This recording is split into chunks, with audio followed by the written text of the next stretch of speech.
नमस्कार दोस्तों। महाभारत में द्यूत क्रीड़ा के समय युधिष्ठिर ने द्रौपदी को दांव पर लगा दिया और दुर्योधन की ओर से मामा शकुनी ने द्रौपदी को जीत लिया। उस समय दुशासन द्रौपदी को बाल पकड़कर घसीटते हुए सभा में ले आया। जब वहां द्रौपदी का अपमान हो रहा था, तब भीष्म पितामह, द्रोणाचार्य और विदुर जैसे न्यायकर्ता और महान लोग भी बैठे थे, लेकिन वहां मौजूद सभी बड़े दिग्गज मुंह झुकाए बैठे रह गए। द्रौपदी को घसीट कर लाया जा रहा था, तब तक भी द्रौपदी को यह भान नहीं था कि मेरा चीरहरण होने वाला है। जब दुशासन से भरी सभा में द्रौपदी की साड़ी उतारने के लिए कहा गया, तब द्रौपदी को इस बात का एहसास हुआ कि संकट बड़ा है। उस वक्त उनने अपने सबसे प्रिय सखा भगवान श्री कृष्ण का नाम पुकारा। हरि हरि अभयम कृष्ण अभयम।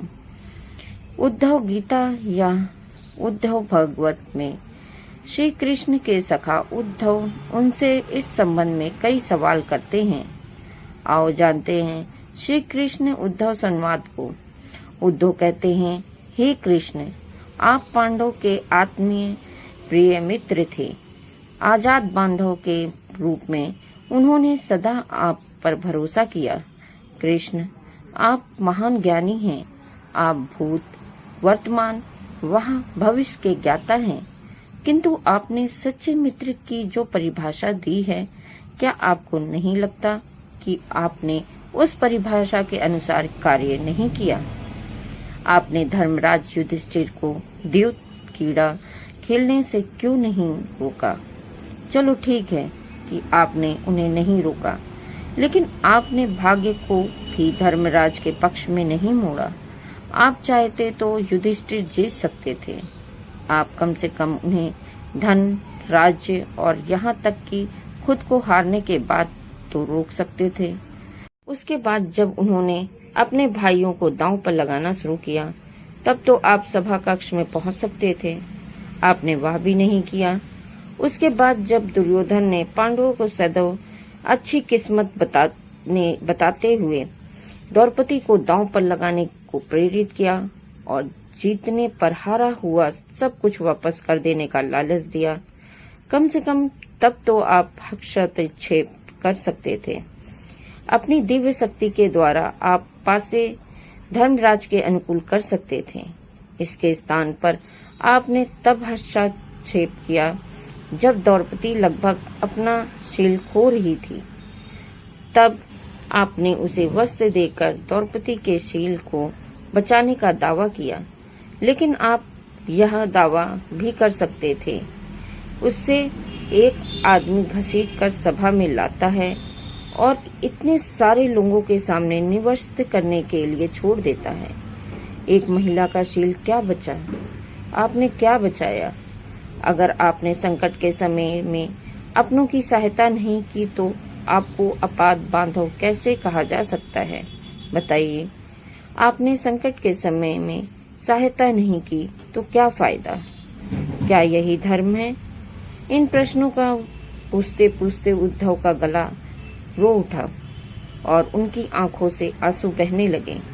भगवान श्री कृष्ण मुस्कुराते हुए बोले, प्रिय उद्धव, यह सृष्टि का नियम है कि विवेकवान ही जीतता है।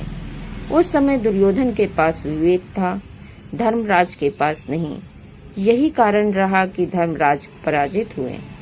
उद्धव को हैरान परेशान देखकर श्री कृष्ण आगे बोले, दुर्योधन के पास जुआ खेलने के लिए पैसा और धन तो बहुत था, लेकिन उससे पासे का खेल खेलना नहीं आता था। इसलिए उसने अपने मामा शकुनी को द्यूत क्रीड़ा के लिए उपयोग किया। यही विवेक है। धर्मराज भी इसी प्रकार सोच सकते थे और अपने चचेरे भाई से पेशकश कर सकते थे कि उनकी तरफ से मैं खेलूंगा। जरा विचार करो कि अगर शकुनी और मैं खेलते तो कौन जीतता? पासे के अंक अनुसार आते या मेरे अनुसार? चलो इस बात को जाने दो। उन्होंने मुझे खेल में शामिल नहीं किया, इस बात के लिए उन्हें मैं क्षमा कर सकता हूँ, लेकिन उन्होंने विवेक शून्यता से एक और बड़ी गलती की और वह यह कि उन्होंने मुझसे प्रार्थना की कि मैं तब तक सभा कक्ष में ना आऊं जब तक कि मुझे बुलाया ना जाए, क्योंकि वे अपने दुर्भाग्य के खेल से मुझको छुपकर खेलना चाहते थे। वे नहीं चाहते थे कि मुझे मालूम पड़े कि वे जुआ खेल रहे हैं। इस प्रकार उन्होंने मुझे अपनी प्रार्थना से बांध दिया। मुझे सभा कक्ष में आने की अनुमति नहीं थी।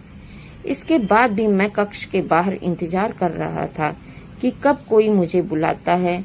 भीम, अर्जुन, नकुल और सहदेव सब मुझे भूल गए, बस अपने भाग्य और दुर्योधन को कोसते रहे। अपने भाई के आदेश पर जब दुशासन द्रौपदी को बाल पकड़कर घसीटता हुआ सभा कक्ष में लाया, द्रौपदी अपने सामर्थ्य के अनुसार जूझती रही। तब भी उसने मुझे नहीं पुकारा। उसकी बुद्धि तब जागृत हुई जब दुशासन ने उसे निवृत्त करना प्रारंभ किया। जब उसने स्वयं पर निर्भरता छोड़कर हरि हरि अभयम कृष्णा अभयम की गुहार लगाई, तब मुझे उसके शील की रक्षा का अवसर मिला। जैसे ही मुझे पुकारा गया, मैं अविलंब पहुंच गया। अब इस स्थिति में मेरी गलती बताओ। उद्धव बोले, कान्हा, आपका स्पष्टीकरण प्रभावशाली अवश्य है, किंतु मुझे पूर्ण संतुष्टि नहीं मिली। क्या मैं आपसे एक और प्रश्न पूछ सकता हूँ? कृष्ण की अनुमति से उद्धव ने पूछा। इसका अर्थ यह हुआ कि आप तभी आओगे जब आपको बुलाया जाएगा, या संकट से घिरे अपने भक्त की मदद करने आप स्वतः नहीं जाओगे? कृष्ण जी मुस्कुराए और बोले, उद्धव, इस सृष्टि में हर एक का जीवन उसके स्वयं के कर्म फल के आधार पर संचालित होता है। ना तो मैं इससे चलाता हूँ और ना ही इसमें कोई हस्तक्षेप कर सकता है। मैं केवल एक साक्षी हूँ। मैं सदैव तुम्हारे नजदीक रहकर जो हो रहा है उसे देखता हूँ। यही ईश्वर का धर्म है। उल्हाना देते हुए उद्धव ने पूछा, वाह वाह, बहुत अच्छा कृष्ण। तो इसका अर्थ यह हुआ कि आप हमारे समीप खड़े रहकर हमारे सभी दुष्कर्मों का निरीक्षण करते रहेंगे। हम पाप पर पाप करते रहेंगे और आप हमें साक्षी बनकर देखते रहेंगे। आप क्या चाहते हैं कि हम भूल करते रहें, पाप की गठरी बांधते रहें और उसका फल भुगतते रहें? तब कृष्ण जी बोले, उद्धव, तुम शब्दों के गहरे अर्थ को समझो। जब तुम समझकर अनुभव कर लोगों की तुम्हारे समीप साक्षी के रूप में हर पल हूँ, तो क्या तुम कुछ भी गलत या बुरा कर सकोगे? तुम निश्चित रूप से कुछ भी बुरा नहीं कर सकोगे। जब तुम यह भूल जाते हो और यह समझने लगते हो कि मुझसे छुपकर कुछ भी कर सकते हो, तब ही तुम कठिनाइयों में फंसते हो। धर्मराज का अज्ञान यह था कि उसने माना कि वह मेरी जानकारी के बिना जुआ खेल सकता है। अगर उसने यह समझ लिया होता कि मैं प्रत्येक के साथ हर समय साक्षी रूप में उपस्थित हूँ, तो क्या खेल का रूप कुछ और नहीं होता?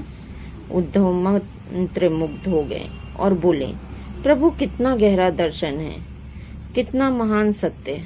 प्रार्थना और पूजा पाठ से ईश्वर को अपनी मदद के लिए बुलाना तो महज हमारी पर भावना है, किंतु जैसे ही हम यह विश्वास करना शुरू करते हैं कि ईश्वर के बिना पत्ता भी नहीं हिलता, तब हमें साक्षी के रूप में उनकी उपस्थिति महसूस होने लगती है। गड़बड़ तब होती है जब हम इसे भूलकर संसारता में डूब जाते हैं।